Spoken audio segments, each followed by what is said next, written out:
Yeah, the terminology differs. In the theater, you have scenes and you have acts, and in the theater, they rarely ever talk about the in-between form of the sequence.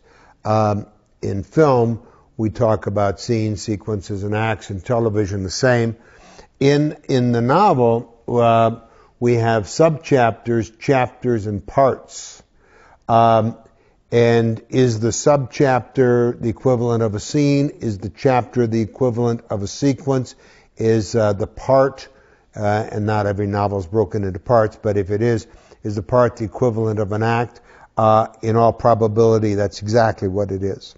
And so, whatever the terminology, what the writer needs to concern themselves with is the difference between minor change, moderate change, major change, and absolute irreversible change. And so a scene brings about relatively minor, although significant, but relatively minor change in the value charge of the characters' lives. The scenes then build what we call in film and television the sequence that creates moderate change. Sequences then build to an act that creates major change. An act builds the whole story to absolute, irreversible change.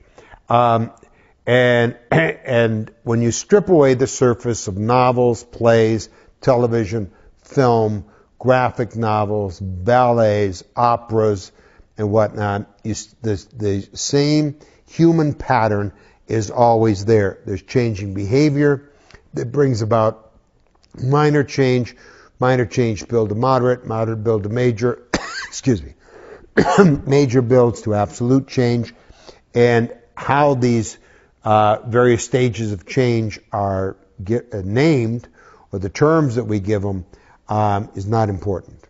What is important, that the writer understands progressing from behavior to minor to moderate to major and to absolute, and shaping a story and somehow plot and subplot in those ways. But the being aware of the sense of shaping is more important than being able to define terms.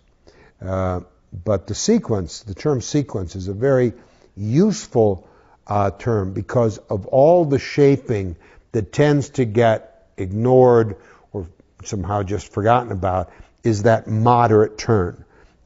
Minor change we understand, major change by an act, climax we understand, but this in-between form of what is moderate is often not understood, and because that sense of moderate is missing, a lot of scripts that don't work have a kind of jagged quality. You have minor, then major, and then minor, major, and they don't have a smooth building minor, moderate, major sense of shape, and so they get a little helter-skelter, and because the writer really doesn't know how to modulate the story.